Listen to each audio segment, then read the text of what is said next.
유발 하라리의 신작 호모데우스를 소개합니다. 저자 유발 하라리는 사피엔스로 세계적 지성에 반열에 오른 이스라엘 역사학자인데요. 인류사를 관통하는 주제를 연구하는 이른바 빅히스토리 전문가입니다. 그는 이 책을 통해서 21세기 이후 인류는 어떤 목표에 매진할까? 호모사피엔스는 무엇이 남다른가? 인공지능 시대에 우리는 어떻게 살아야 할까? 와 같은 논의에 불을 지폈습니다. 20세기까지 인류의 고민은 기근, 질병, 그리고 전쟁에 대한 공포로 계속되었죠. 그런데 이 대부분을 해결한 21세기에 들어서 우리는 이제 어떤 종류의 고민을 하게 될까요? 유발 하라리는 이렇게 이야기합니다. 이제 죽지 않고 행복하게 그리고 멋지게 살아갈 고민을 할 것이다. 쉽게 말하면 우리는 신적인 인간, 즉 호모데우스가 된다는 말입니다. 가까운 다른 말로는 슈퍼휴먼, 이 정도가 될 수 있겠네요. 사피엔스가 과연 호모데우스로 진화할까요? 그는 세 가지 가능성에 대해서 이야기합니다. 첫 번째는 바이오테크놀로지를 통해서 우리가 점점 더 발전하는 경우. 두 번째, 인간이 기계와 한 몸을 이루어서 사이보그로 발전하는 경우. 그리고 쉽게 예상하기는 어렵지만 인간이 더 이상 생물체가 아닌 비생물체로서 의식을 유지하는 논올게닉 존재로 발전하는 경우, 이렇게 이야기합니다. 좀 쉽지 않죠? 그런데 이걸 생각해 볼까요? 그럴 가능성이 전혀 없는 건 아니니까 그렇게 된다고 가정을 해보죠. 우리 인간이 호모사피엔스에서 호모데우스로 진화하면 천국에서 사는 것 같은 그런 삶을 살게 될까요? 그런데 모든 사람이 동시에 호모데우스로 발전하지는 못할 겁니다. 그렇다면 사피엔스와 데우스 사이에는 어떤 관계가 존재할까요? 이를 알기 위해 호모사피엔스가 다른 동물들과 어떤 관계를 맺어왔는지 살펴볼 필요가 있습니다. 과거 수렵 채집 시절에 우리 인간들은 동물과 크게 다르지 않았죠? 동물들을 사냥해서 먹고 살지만 그것에 대해서 늘 감사하는 마음을 유지했죠. 이 당시는 숲의 정령을 믿고 모든 동물도 생각할 수 있는 존재다라고 믿었던 것 같습니다. 그런데 인류가 농업혁명을 통해서 농사를 짓기 시작하자 상황이 바뀝니다. 여러 동물을 가축으로 만든 이후 사람들은 더 이상 동물들에게 정령이 있다, 의식이 있다 이렇게 생각하지 않는 거죠. 과학혁명은 이러한 생각을 더욱 끌어올렸습니다.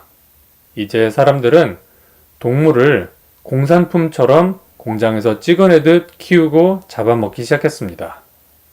이를 조금 더 자세히 들여다보도록 하겠습니다. 수렵 생활을 하던 인류가 농경 생활을 시작하고 나서 그들은 숲에서 만났던 동물들을 잡아 가축으로 삼았는데요. 이러한 자신들의 행동에 대해서 정당성을 부여하려고 노력했습니다. 그 대표적인 사례가 종교였죠. 농경 시대에는 agricultural deal, 그 시대에 맞는 계약이 있었는데요. 종교가 이를 보증하고 있습니다. 내용은 이렇죠. 농부가 신에게 제물을 바치면 신은 그 농부에게 풍작을 약속한다. 인류가 신과 대화할 수 있는 정도 높은 수준으로 올라가는 것을 의미합니다.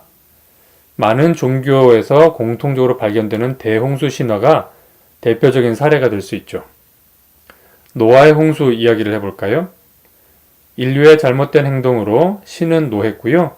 지구 위 생태계 전체를 멸망시키려고 계획했습니다. 이 말은 인류의 타락에 관한 이야기이기도 하지만 그만큼 인류의 선택과 삶의 방식이 중요하다는 것을 의미하죠.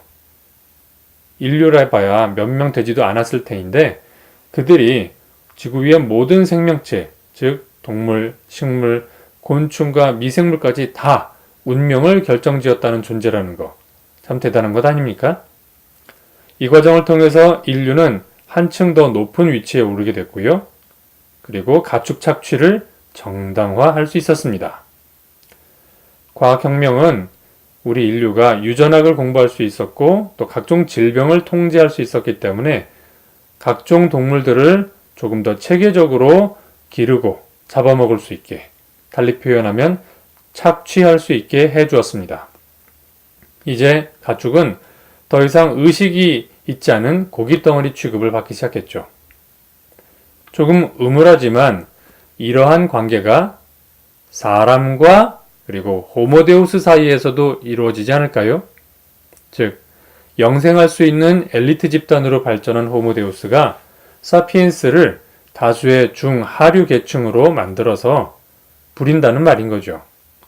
만약 그렇게 되면 인류 역사상 가장 치열한 계층 간 투쟁이 일어날 수도 있겠습니다. SF 영화 엘리시움을 보면 바로 그런 모습을 살짝 들여다볼 수 있게 해주죠. 사피엔스를 홀대하지 말아야 하는 이유는 무엇일까요? 사피엔스는 무엇이 그렇게 남다른 걸까요? 인류 고유한 어떤 특성이 있는 걸까요? 사피엔스에게는 영혼이 있다고 합니다. 하지만 이건 신앙을 가진 사람들의 이야기이고요. 과학자들은 좀 다르게 생각합니다. 즉, 영혼의 존재를 과학적으로는 확인할 수 없다라고요. 많은 과학자들이 따르고 있는 진화 이론을 보면 인류 또는 각종 동물의 몸을 구성하는 것은 작은 부분들입니다. 그리고 이 부분들이 각자 다른 속도로 발전하면서 진화가 이루어진다고 하죠. 그런데 영혼은 처음부터 완전체라는 개념으로 시작합니다. 그러니 진화와 영혼은 공존할 수 없죠. 자, 과학자들은 결국 영혼이라는 존재를 중요한 이유로 생각하지 않기로 했습니다. 즉, 사피엔스에게 영혼이 있다는 것이 사피엔스의 우월성을 증명하는 것이다 라는 주장을 기각한 거죠. 사피엔스에게는 마음이 있다는 주장, 어떨까요? 마음이란 욕구, 감각, 감정, 의식 등의 집합체입니다. 그래서 요즘은 과학자들 사이에서 마음도 뇌 활동의 일부이다 라고 해석하고 있고요. 동물들에게도 정도의 차이가 있을 뿐 마음이라고 할 만한 것이 존재한다고 이야기합니다. 그러니 마음이 있다는 이유로 사피엔스가 독보적이라고 말할 수는 없는 거지요. 자, 그러면 또 다른 이유가 있을까요? 사피엔스에게는 지능이 있다, 지능이 높다. 이건 어떤가요? 최근 들어 인공지능이 크게 발전하면서 인간을 뛰어넘기 시작하자 이제 이러한 주장은 그다지 효과가 있지 않습니다. 자, 그렇다면 사피엔스가 만물의 영장이 될 수 있는 고유한 특성이란 없는 걸까요? 사피엔스가 지구의 최종적인 지배자가 된 이유는 무엇일까요? 한마디로 말하면 유연하게 대규모 협업을 할 수 있는 능력 때문입니다. 개미들을 보죠. 대규모로 일할 수 있습니다. 하지만 그들의 일하는 방식은 유연하지 않습니다. 반복된 행동만 한다는 거죠. 침팬지들은 유연하게 협업합니다. 하지만 그 규모가 크지 않습니다. 침팬지 무리는 30마리 연저리까지만 성장하기 때문인 거죠. 그런데 인류는 수백 명에서 수만, 수십, 수천만 명이 한꺼번에 협업할 수도 있습니다. 어떻게 이게 가능한 걸까요? 유발 하라니는 이렇게 이야기합니다.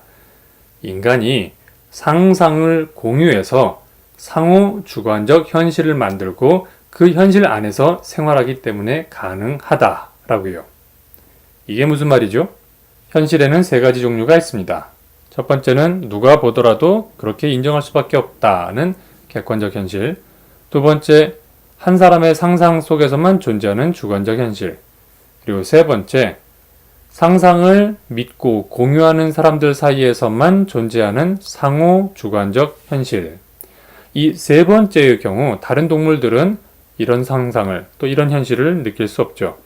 그런데 우리 인류는 국가, 법, 기업 등 이 다양한 존재들이 모두 상상 속에서 만들어진 존재이고요. 그 안에 생활을 하면서 발전해 왔습니다. 그리고 이 상호주관적 현실은 점점 강해져서 이제 객관적 현실마저 좌우하게 됐죠. 자, 그런데 이게 어떤 의미일까요? 사피엔스는 과거 농경 생활을 하기 전까지는 동물과 크게 다를 바 없는 존재였습니다. 이 미약한 존재가 의식이 발전하고 농경 생활을 시작하면서 가축을 만들고 점점 자신들이 신만큼 뛰어나진 않더라도 지구 그리고 생태계에 위협을 가할 수 있는 절대적인 존재다라고 믿기 시작했습니다. 21세기에 들어 호모 사피엔스는 신에 가까운, 여기서 신이라고 하면 성경에 나온 절대적인 신이 아니라 그리스 신화 정도에서 볼 수 있는 신들을 말합니다. 즉, 오래 살고 독특한 능력을 가지고 있는 거죠. 예를 들어 멀리 있는 물건도 볼 수 있고 빠른 속도로 이동할 수도 있습니다. 우리가 지금 그렇게 하죠? 망원경부터 CCTV까지 제가 가보지 못한 곳까지 볼 수 있고요. 비행기를 타고 순식간에 이동하기도 합니다. 이쯤 되니 인간은 감히 스스로 호모데우스라고 불릴 만한 위치에 오른 거죠. 종교를 해체하고 우주의 중심, 가치 판단의 기준이 된 사피엔스. 행복할까요? 그런데 사피엔스가 우리 인류가 과학 지식을 통해 힘을 얻었지만 그에 대한 대가도 치르고 있습니다.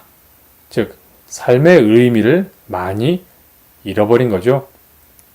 과거 전쟁과 기근, 그리고 질병의 공포에 시달릴 때 우리 인류는 이게 다 신의 뜻이야 라고 받아들였습니다. 그런데 이제는 누구 잘못이야? 뭘 고쳐야 돼? 이렇게 접근하고 있죠. 많은 문제를 해결해내긴 했지만 대신 삶의 의미? 그런 게 어딨어? 난 그냥 오늘을 즐겁게 사는 거야. 더 많은 물건을 갖고 싶어. 이렇게 생각하고 행동한다는 거죠. 그런데 이러한 의미의 상실은 사실 우리에게 큰 재앙이 되기도 합니다. 그래서 인류는 과학 지식을 동원해서 과거에 가지고 있던 종교를 많이 무너뜨렸는데 역설적으로 자기 나름의 새로운 종교 또는 새로운 이데올로기를 모색하고 있습니다.